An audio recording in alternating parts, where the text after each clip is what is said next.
How do I breathe without you here by my side? How will I see when your love brought me to the light? Where do I go when your heart's where I lay my head? When you're oh damn, I messed it up. When you're not with me, how do I breathe? How do I breathe? Oh no, girl, I'm losing my mind. Yes, dude, that song is Yes, so I fire. made a mistake. Yo, was that third Dude, grade? What?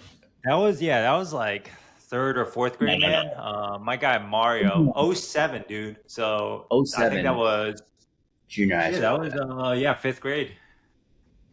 Fifth? No, damn. Oh, so let me see. No, sorry, no.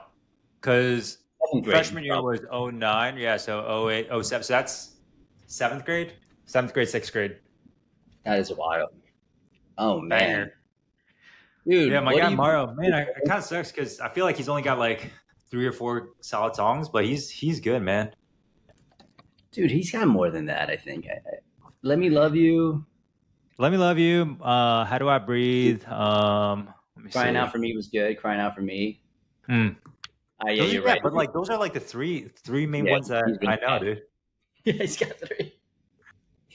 Yo, what is going on? I see the Tampa build out or St. Pete. I saw you guys making some moves. How was that? Yeah, dog, bro, it was freaking exhausting, man. Yeah, we moved in August 1st, but because it was such like a fast turnaround from our old location, we didn't actually have the time to finish demoing, do all the, flooring and everything, get all the paint up. So they like over the last 2, 3 weeks, my guy Blaine's just been treating there with like the carpet, with like the walls up and stuff. But hey, we still making money down there. You just gotta kind of gotta roll with the punches. But yeah, very luckily, finally, right, week 3 of August, able to get contractors there. They demoed the floors or demoed the walls, got all the floors pulled up and everything. But dude, like this is one of the things that I wish I had done earlier. It was just like I didn't actually plan out timing of ordering the rolled rubber floors down. And so you usually have to order that shit probably like 2 or 3 weeks ahead of time. And so all of a sudden it's like 1 week before, and Blaine's like, "Yo, what are we doing with the floors?" I'm like, "Oh shit, I totally forgot to order them." So had to pivot, literally went on Facebook Marketplace and just Googled up or just looked up, hey, like rolled rubber flooring. So there's a spot down in Melbourne. It was an old CrossFit gym that ended up closing down. They had some rolled rubber flooring for sale, but dude, if you ever try and pick up rolled rubber flooring, man, that shit's Oh my! so freaking heavy. But dog, like went down on Friday, drove to Melbourne, picked up the rolled rubber flooring, drove it over to St. Pete, got in St. Pete probably around like 9 o'clock at night. It ended up storming the entire ride there. And so now we've got rolled rubber flooring that not only is heavy, but it's also wet and soaking as well too. Oh my! And so the next day, me and Blaine are just like, dude, it was a full on workout, man, trying to get the rolled rubber flooring down. We hit up.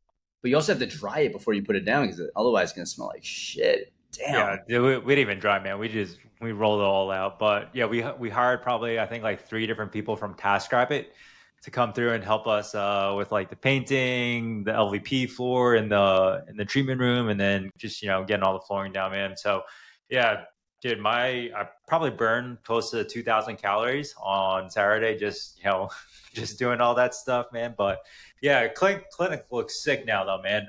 Like I love we it. got majority of the paint up. Still need to get logo up in there, some kind of our like slogan stuff, movement is medicine, and all that. But it looks good though. I'm pretty pumped for it. But yeah, man. We had to close Wednesday to Friday of last week, but dude, we got 10 evals slotted in for this week, so we back in business, baby. Let's go. Any changes you made from this one? Like, obviously, you get a little bit. You're like, all right, I understand the layout a little bit better, or like kind of like our flow of a session, etc. Like, anything you Yeah. changed from the last build out you did? No, it was all pretty much the same. The only thing different that we don't have is a front desk.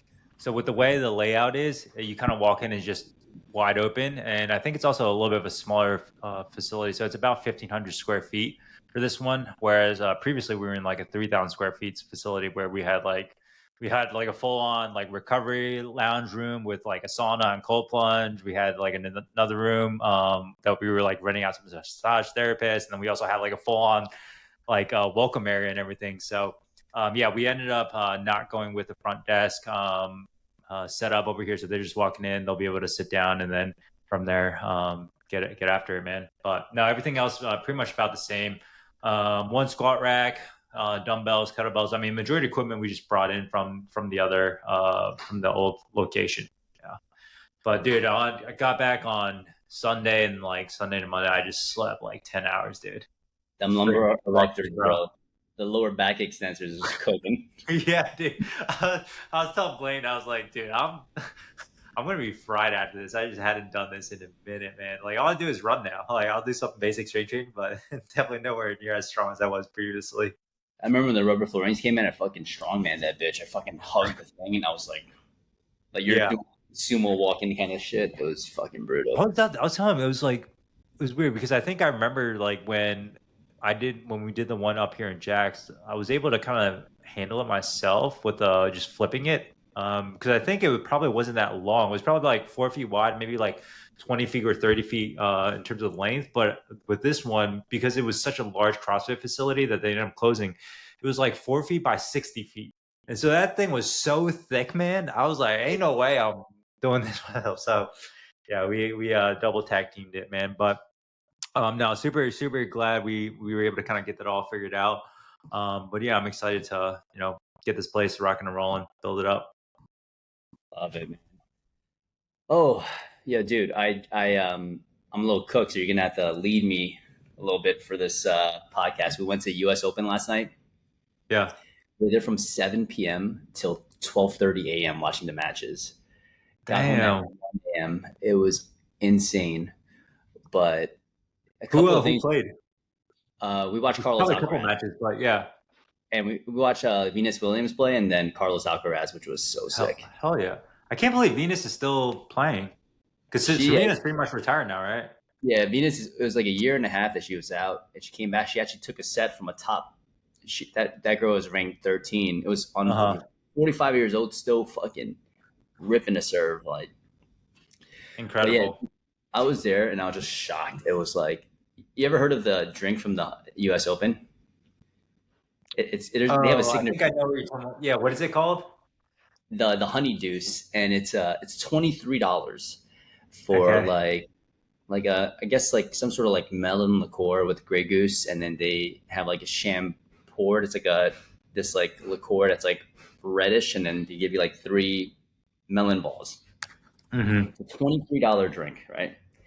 Guess how much money they make off this drink in the U.S. Open? I'm gonna go with 1.2 $14 million. over 14. Oh my goodness. 14 million, dude. You're They make like 14 million. 14x that. That's insane. Because how long is it? The U.S. Open is what, a week and a half? I think it's almost 2 weeks. Okay, Two so it's weeks. 2 weeks. Yeah, Dude, so I know. 14 mil over 2 weeks. That's 7 mil a week. So that's basically a mil a day in just drinks. So But you have to I'm divide it curious. Let by me 1 mil 20. divided by, you said it's $23, right? So, dude, they're selling close to 45,000 of those drinks per day. They That's are that's pumping killer. these drinks out. But I thought So, it was yeah, go ahead. you're no, you go first. No, I was just thinking. So 45,000 drinks a day. I was gonna try and do the math on how many people actually show up to the event, and then divide that by how many drinks per person they're having per day. I was just curious. Yeah, I would say the average person is having at least two or three. two or three. Yeah. So it's But like it's a signature drink that only shows up at the U.S. Open. Is that correct? So it's yeah, kind of almost like an exclusivity thing, and you can't get that mixture like anywhere else. they don't make it at any of the other major tournaments. Yeah. Which was I was thinking, I'm like, man, is there might be some play where it's like an exclusive thing to like your clinic, like you can't get this unless it's at motion or at moment. And I was just like, there's got to be something there. I was even thinking like, we give T-shirts to everyone, but like, man, you can only get this hat if you do something like dope, right? And so you can't buy this hat. You can only get this hat if you Earned. It has to be earned. yeah, like you have to like set a big goal. If you set a big goal and you hit the hat, you get this is your moment hat. There's no one else that can get this hat unless you hit this big goal. So it's like you wear it with so much pride, or like it's so exclusive. It's like I don't know, people like take pictures of it. It's like, oh my gosh, got my honeydews. It's just so cool to see branding work so freaking well. Like, Yeah. There's something very similar to that. I forgot the name of the race, but I think it's either a marathon or just a little bit more than that, like an ultra marathon. But it's in this like incredibly hard course where I think over 80% of participants don't finish it. And in order to even like in order to even be a participant, you have to be like invited to this course. I want to say it's somewhere in the hills of like North Carolina or something like that. But if you finish the race, you get a T-shirt, and you can't find this T-shirt like anywhere else. You can't buy it. And so it's only people that are like within that niche of like, that hard ultra racing terrain, like only they know about it. But if they see somebody out there, like, yo, mad respect, 'cause I know like what you had to do to be able to like, get that. yeah, there's the exclusivity where it's like you feel like you're a part of something, right? And something as simple as like a drink, and you're posting it like, oh my gosh, or like, oh, I did this, and like I got this swagger gear. Like you're never gonna like, dude. We have like six. You get they don't pour it into any cup. Like they pour it into like a U.S. Open cup. So it's like it's just done really, really well. I was just like so shocked at like the event. Everything was freaking sick. But I was just like, man, I can't believe. And I saw the number like 14 million from one drink is obscene. I And love other things to that. think about, right? It's they generate, I think, 120 million from food and beverages, Mm. which makes me think of like, they're probably not making a ton of money from the actual ticket sales. You know what I Mm-hmm. mean? And this is where like when you start to think about certain businesses, it's like getting someone through the door for this offer and then offering a bunch of other stuff is it's even done at the highest level, like the U.S. Open. All these like basic principles and stuff. I just thought it was super interesting when you like zoom out and look at the business model. Sure. How much? And they probably make a ton through too, as well, through like the apparel, right? Like I see right now, like you've got that U.S. Open hat on. It looks crisp, man. But $48 hat, $48 you said t-shirt. $40, all right? Yeah. Yeah, And it's like one of those things where you can easily upcharge. Like if it's $40, honestly, they could probably sell it for 50 or even $60, and people still buy it. And like all that remaining like $20 is just added straight to the bottom, of profit. Same thing even with like the $23 drink. I'm sure if they probably made like $26, just added $3 more. Like it's probably a couple additional mil just based on the amount of volume that they sell. projected to do 559 in revenue in 2 weeks. The U.S. Open event. That's That insane. is insane. But oh man, that number almost takes your breath away.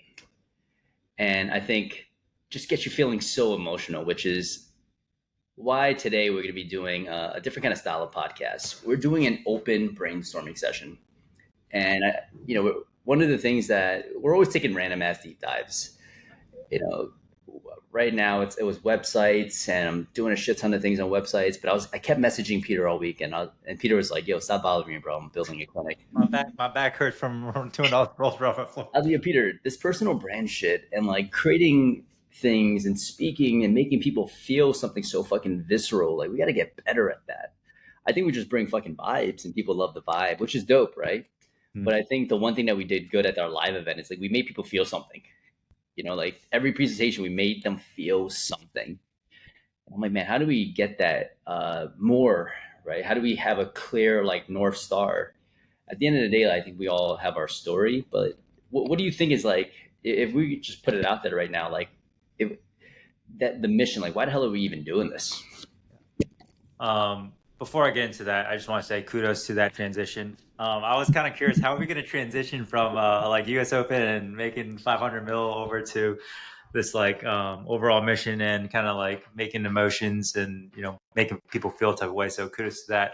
We're about to In get terms someone of overall mission, dude, I don't. because like we haven't actually sat down and actually kind of discussed and talked about this, right? Like it was really kind of just like, hey, like, like we're gonna do this thing, and we're just kind of taking it one step at a time, right? Just like get out there and do it. But we haven't actually sat down, like even figure out, hey, like, all right, what are the core values here at GGC? What's like the overall mission, vision that we want to be able to do? But we're always talking about like, hey, ideal avatars, right, for our practices, but yeah, in terms of ideal avatars and who are we trying to help for GGC, I think there's almost like two different demographic, two different types of people that we help. We have the people that are burned out clinicians who have been working in insurance, or maybe even at like a different practice, who are tired of it and they want to start their own thing because they think there's a better way. And I think like you actually see a lot of this within people that are in your like moment mentorship, right? Where it's like, hey, really good clinicians, but they're just like in some sort of work environment that isn't ideal to allow them to be able to practice the way they want them to treat. So that's going to be, I think, like the first one. The second one, I think, is going to be like somebody who has been in practice for quite a bit of time, maybe, and I say quite a bit of time, it's maybe 3 to 5 years, whatever, right? But maybe they have like one or two clinicians, and they're just doing freaking everything, right? And for them, like I think the goal is like, hey, they already have like the ability to practice how they want, right? They already curated that environment that that they weren't able to get before, but now they're almost kind of in like a different type of almost like prison, right? And it's the fact that hey, like I have no time. Either that, so no time and or like profit margins start to slip, and so it's like time and money becomes the two biggest things. Because when you start to bring on people, it's like if you're not good at training them appropriately to get them to start producing for this business, and or if you don't feel like hey, or if you're not able to lead them appropriately, like money starts to drip, and then obviously it's like hey, you step in and you end up doing everything because in your head you feel like hey, you're the best at it. And I feel like the reason why like you know that so well is because I know for sure myself I've been in that position. It's like it's not a good place to be, man. It's like, hey, yeah, like I created this like business that like was my quote unquote dream environment of be able to like treat people the way I want to treat. Well, awesome, great. And it's like I've got all these people here now, but like I don't have any time. I'm just freaking doing everything, man. Um, so I think it's almost like two different people. But I think the cool thing about business is you can almost it's almost kind of like choose your own adventure type deal, right? Where it's like I think but there's a couple people now that I chat with, and they want to stay solo providers, and so for them maybe it's like, hey, I just want to be able to create something, whether it's like small sublease inside a gym, be able to treat the way I want, have high profit margins. You can easily do 20, 25, even 30K a month. For some people I know, we had two people that did 50K a month solo providers, right? But then dude, like you're cranking, right? You're seeing like 35, 40 visits a week and stuff. But after a certain extent, right? Like money doesn't, after you have your basic needs taken care of, maybe you have some nice things like money becomes, just like almost like a secondary thing. And really what people are after is time. And so I don't know.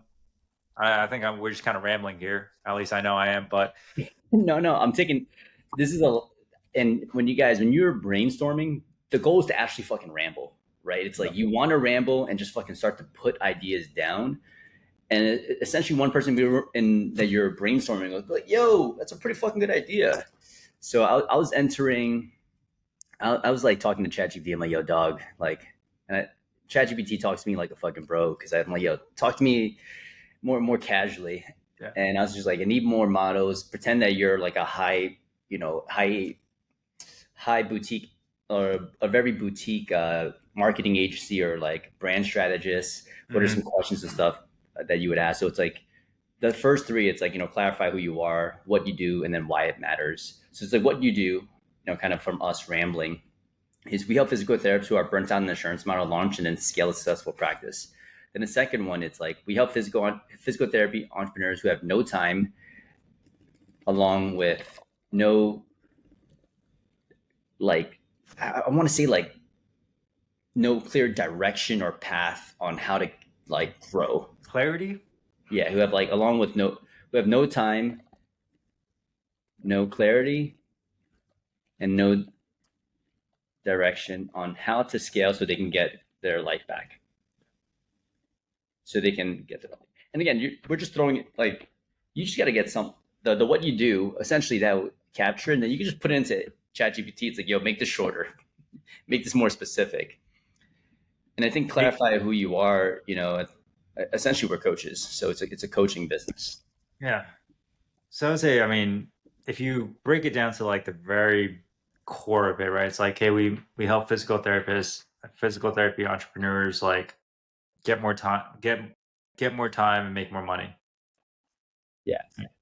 And then at the beginning, it's like, hey, like, well, cool. We probably what's the whole point of like getting more time, making more money, right? So like initially, it's like, hey, to be able to practice the way you want to treat, Yeah. right? And then or maybe hey, like increasing overall comp. And I think like the more that you get in business in terms of like revenue, I think it's really just like, hey, like the time thing is like a pretty big deal, and then almost like building something that you're like proud of with like a team. Yeah, like Yeah. creating something that's like I don't know. For me, it's like, hey, like how do I like make as big of an impact as possible within like my local community? And it's like, how do we like curate something that goes way beyond myself? And if you think about it, your team members are almost kind of like mini self reflections of you, right, and your business. So it's like, how do we build it up? So how do we create like a culture that's something that you can feel like really proud of, and like yo, like I'm a part of that. Like that's my shit. Yeah. So we help physical therapy. Okay. Now that you, I like, so we help physical therapy entrepreneurs who have no time, no clarity, no direction on how to make more money and take control of their life again. Something along those lines. Because I think that's the main thing, right? It's like, you can help me take control of my thing again, but will I be making more money? That's, I think, what people are always thinking. Make more money and regain If control you of their think life. about it, like when you make more money, what does that get you more of? Yeah. Money. Well, I think people think of it from different lenses, right? Like to me, it's like money is an avenue to buy back my time. Money is an avenue to deliver a better service. Yeah. And I think there's this like greed that people associate with it. So it's like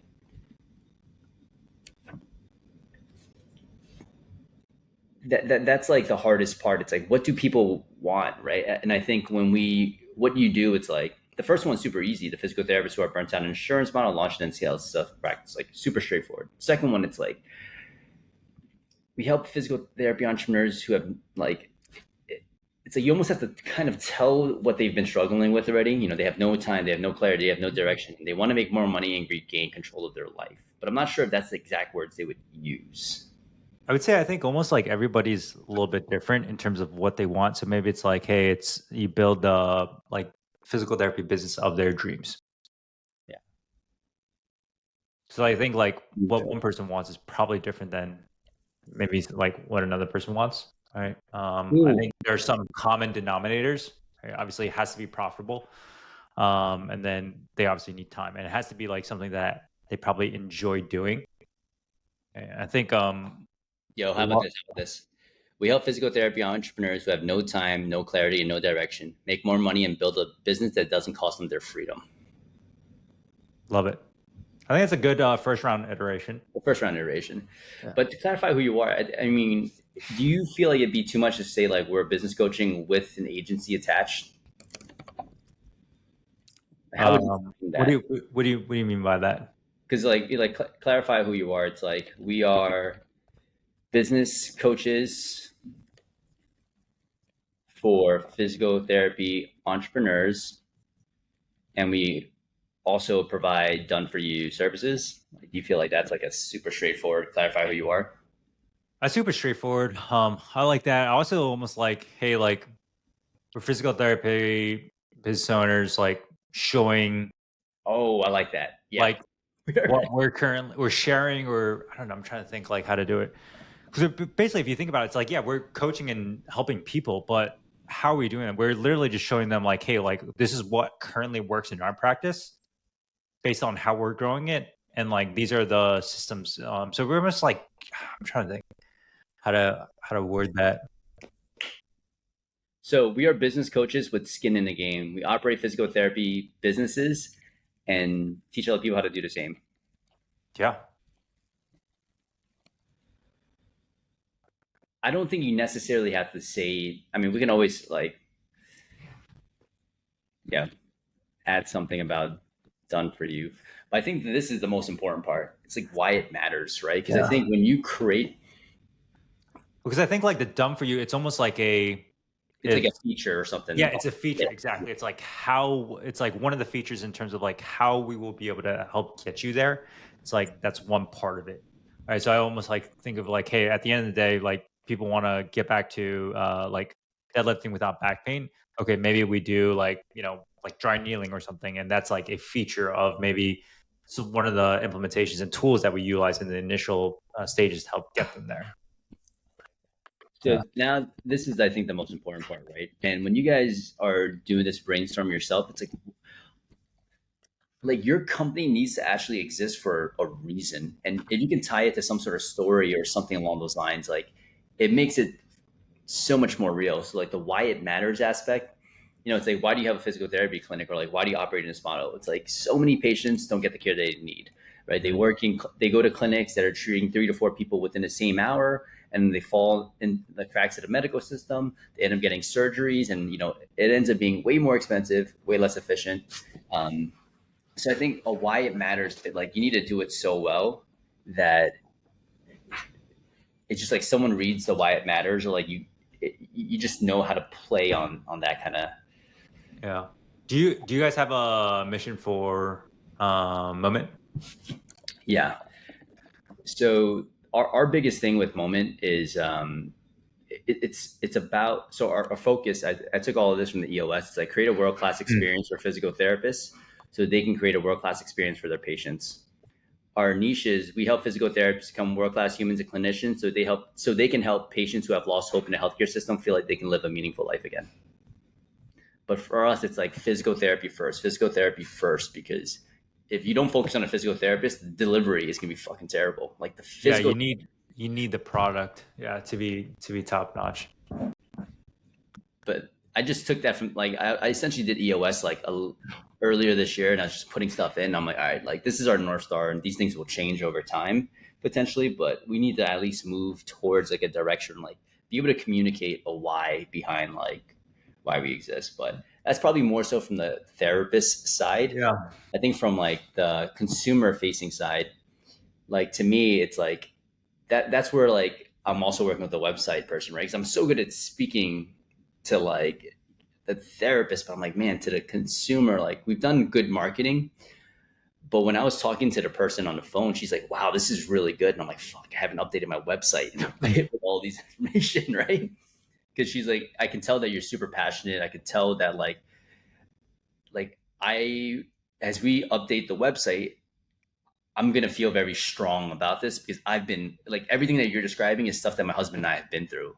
Hmm. And I was about to be like, "Yo, what's up? So, do you want to schedule an Yeah. evaluation?" Roll through. But I think when you think of a website as something that just to have, or when you think of these things as something that's just to have, it's like everything is just an asset, right? Like if you do a good job with your writing, that's something that will nurture people in your sleep. Like if your content is on point, if your messaging is on point, people read your shit or consume your stuff and they're like, fuck, I know what they're about. I know exactly what this is for. I think this is why that matters. Yeah, I think at the end of the day too, like when you have a team that can get behind a mission, like an overarching mission that they truly believe in, I think that will also like incentivize them a ton because they, truly believe in the product. They're almost like willing to sell with conviction. Maybe not as much conviction as like you as a founder, right? But if you can kind of like get them to resonate with that, then I think like that will go like a very long way. Maybe even more than like from for some people like from like a compensation incentive as well too. Yeah. Because I think like when we talk to our team, it's like, hey, like I know that there's not a ton of fucking great jobs out there. And we want to Mhm. create an environment where it's like there's people that are going to be entrepreneurs no matter what. And even if you are, like, you can still join our team and you turn into a fucking savage. Like, I've learned to let go of like some of those things. Like, all I'm going to do is I'm going to try to build some savages, right? And like, if people stay, they'll fucking stay. If not, it's like, it's all good. I appreciate you for like pitching in and doing Yeah. good, because I think when you're like, oh my gosh, don't leave, it makes you feel fucking weak. You just got to Yeah. let go of that attachment and realize that like you're better off making them the best you can, and Yeah. hopefully they just can't find this environment anywhere else. Dude, I think that was like probably one of the biggest things that I've come to realize over the last probably like, 3, 4 years of having employees is really the fact that, hey, like people aren't meant to stay with you forever. And that's okay. Whereas, like, It's dude, not I personal. took it so fucking personal. Like for my first couple employees, like if they didn't stay, I was like, man, what in the actual hell? But I think one of the things that like I kind of came to realize is like as you evolve, as the business evolves, right? Like it gets to maybe larger stages, and you'll have people that are there to help you from when you go from like 10K to 20K or even like 30K, but they're not going to be the same like people that help you go from like 30K to 100K or even like 100K to like 500K per month. And so you have to kind of understand and realize that, and it's okay. But they're just, you appreciate them for for the input that they have to your business and like what they've been able to help with like the overarching mission and stuff. And then you just kind of become almost like, I don't want to necessarily, I feel like I'm being cold with it, but you have to be detached from it, right, to a Yeah. certain extent. Dude, we got to get back on this. Why it matters? Why it matters? Yeah, I thought it was just like a giant riff session.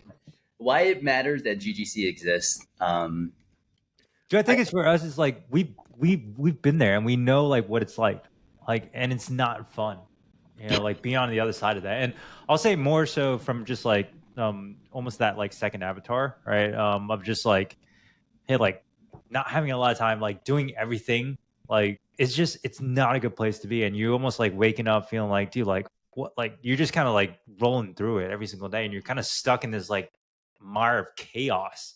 You're just like, dude, like when is this shit gonna end? And it's just like, yeah, you're helping people, it's doing good, but like you're just like you're not helping yourself. And it's just like, yeah, I know it's not a good place to be, like whether it's for your like your personal health or overall mental health. And so it's like to help people get out of that situation where they can really build something that they feel really proud of, and also too like be able to like get their time back is huge. Yeah. I think the main like why it matters, like we want to help people build a business without compromising their health and livelihood. Yeah. Like if we, because what we did was like Peter just talked about a pain point. I'm like, all right, so why does this matter, right? Because essentially what we're trying to do is, you shouldn't be sacrificing your livelihood. You shouldn't be sacrificing your health to build a business. Otherwise, it's not Yeah. worth it from the beginning. Yeah. Um, I think why it matters, like another thing for us, and we always talk about this, is like, dude, there's so many people. I don't want to say they're con artists, but it's like it's this weird approach of like, I'm gonna help you do something that I currently don't do anymore, Mm. or like, it, there's certain people that say, hey, yeah, I'm gonna help you scale to this, but I'm like, I don't even know how to book a session for your physical therapy practice that you quote unquote have, right? It's like the only thing is you teach other people. So why it matters, why it exists is like the industry is constantly changing, so we need to adapt to it by there's something there, like industry is constantly changing, so we need to adapt to it. But I Yeah, want it's people. just almost like you're almost like being the standard, right? Or like I'm trying to think like,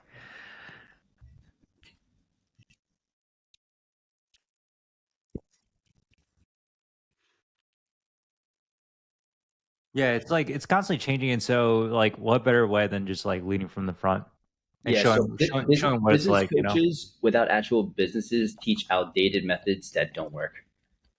Oh. I like the standard though. You're using you're using old standard. You're using there's something with like the because dude, everything changed pre-pandemic, post-pandemic, and then pre-AI and like post-AI. Like the conversations that you have, the scripts that you're utilizing, everything constantly changes because it's different things that will come up. Yeah. But I think Um, we help people build a business without compromising health and livelihood. Business coaches without actual businesses teach outdated methods that don't work. Why else does? dude, do you feel like you almost see like yourself in some of these people? Oh hell yeah! Yeah. Like when we have like it's weird, right? Because like when you say that, You it's almost see like mini, like I know for sure for like for myself, I see like almost like mini old versions of me. I'm like just like all over. I was like, dude, that's exactly what I used to do and how exactly how I used to feel. yeah. And it's like it's frustrating and I get that, but it like there's a way. So what you're saying is super good, right? Because it's like, why did you? The reason why most people create things is like, I wish I had this when I was starting out, Yeah. right? Which is like one thing, but you do you ever just want to tell someone like, yo, bro, it's gonna be okay. I know that you're gonna figure this shit out, so you're stressing way too much right now about this. Like, because I'm like, I know exactly the place you're in. I was in that place before, and you're doing all the right things, and I know this shit's about to turn around. So Yeah. you're stressing almost needlessly, but I get you. You got to feel the pain of it. Yeah. And Um, like, yeah, there's like a good, I think a good example is like, hey, like I'll jump on a ton of calls with people who are just like, hey, like I've been burned by this coaching group, been burned by this agency group. Like, I don't want to like be burned again. I was like, bro, I totally get that. I was exactly there too. But it's like, yeah, I mean, yeah, I don't know. I just feel like a lot of people was just like, hey, like, yep, I was there. Yep, that's exactly how I felt. But yeah, I think I mean if you look at a lot of like we'll say like fitness coaches, right? A lot of them all get into like fitness coaching because like they were overweight and out of shape at one point, and they were able to like figure something out and turn themselves into a better version of themselves. And now they like want to be able to help other people who are old versions of themselves step into this like newer higher level version. I think the why it matters, like if we go to the core of it, it's like I think we truly believe in this kind of model of physical therapy, and it could Yeah. change the world, right? And I think it does two things. Like it provides a way, man, why it matters. It's like physical therapists are burnt out and leave the profession constantly, but they don't actually want to, Yeah. right? So it's like it matters because it becomes like a And I'll tell you, I think that comes down to the crux of it, right? So it's like people at some point, if they don't fix their problem, whether it's, hey, like they are still working in insurance and they don't fix that, they're going to become burnt down and leave. Now, on the flip side, it's like, hey, even if they do have a business and they're like burnt out because they're doing everything, and like it's just not getting them to the point where they want to be. I think at some point, and I've already seen it a couple times before, where like people will just shut down their business and leave because they're tired of dealing with it, tired of doing everything, tired of not making enough money, tired of not having enough time. And they'll just shut it down and maybe like go work in another industry or something like that. Just like if they don't fix the current situation, like burnout is, I think, will eventually be like what occurs, and then it'll either cause them to either stop practicing and or just leave the industry. Yeah, like you said. yeah. Physical therapists love what they do.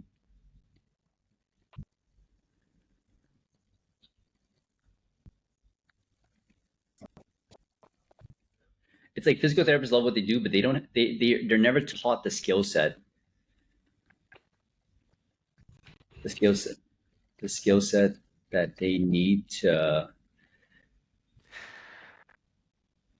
To be able to, yeah, like honestly succeed. And if you think about it, it's 100% right, right? So it's like school does not prepare us to be like good clinicians.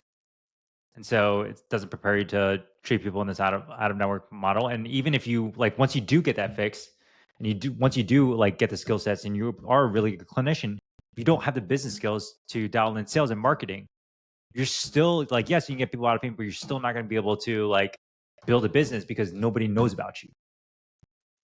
And because like, hey, like law school doesn't prepare you for like getting people better. It definitely doesn't prepare you from a business standpoint from sales and marketing.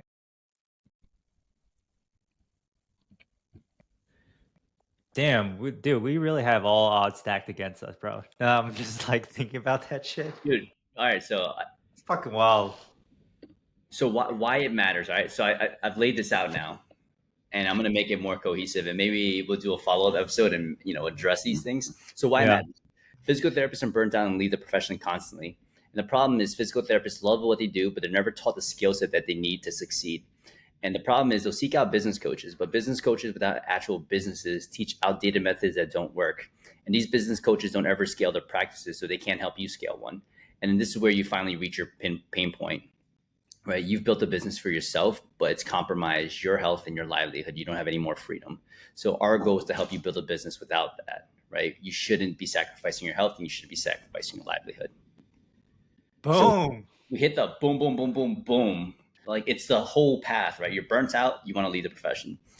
You love what you do, but you're never taught those skills. You get taught those skills from somebody, but they teach outdated methods. And then they don't ever actually scale their own practice, so they can't help you scale one. So now you're left with a business that is currently sapping you of all your time and freedom, but we're going to help you build a business that doesn't compromise your health or livelihood. Dude, that was what, like 40 minutes, 30 minutes? That was pretty good, right? That was solid, dude. That was. I'm gonna give myself kudos on the back and give yourself a kudos on the back too, because that was. I mean, that was. I was honestly, I had no idea how this how this podcast was gonna go, but dude, now we got a solid mission statement. But I think that is the fucking customer, if you're like listening to this, you're like, fuck, that's exactly me. That's the whole point of doing these kind of things, right? But again, I don't think you need to do this to get started. Like, again, we're almost 9 months in business and we're just like, all right, listen to a podcast. And I was like, damn, that was pretty fucking good. We should probably riff on this and like actually brainstorm something. But you can see how, like, if you do this with somebody, or even if you just record, like, if let's say like you're a solo provider, you can just record yourself and then you can listen to it and start to put those things together. Like listen to it and take notes. But none of these thoughts were coherent. You know what I'm saying? Like we were riffing. Just riffing, rambling. We just kind of go on and off topics. But yeah, I think a lot of times just like verbalizing it out loud so you can kind of hear how it sounds and seeing like, hey, does that like resonate with you? Goes a very, very long way for sure. Yeah, I'm glad that shit came together. It's like, oh, we're around that time. We got to wrap this up. Yeah, squad. Banger, man. Oh, yeah. Yo, appreciate you guys. If you made it this far, and you're just like, damn, I just listened to a fucking ramble, we appreciate you. Currently at 37 5-star reviews. And, Peter's like, let's get this thing to 40. So if our podcasts have been super helpful for you, please hit it with a 5-star review. If you know a friend, someone that's like thinking about starting a business or someone that's even struggling with their business, if you could share the podcast with them, it would mean a ton. Dude, podcasts are hard to grow. Like we're just out here just fucking newsletter, sharing on the stories. So if you can help us out, that would mean a ton. And if you have any karaoke song requests, also hit us up. Anything you want to add, Peter? Dude, let's add in like an incentive, man. So let's do this. If you can share and prove that, hey, like you shared, let's do like maybe like a 2-month or 3-month rolling time period. Whoever shares the podcast the most and generates like the most amount of reviews, like we're going to send you one of our We Always Win hats. That's typically only exclusive for live event attendees, but we're going to make it an exception and ship it to the winner of this contest. How about that? Let's get multiple winners here. What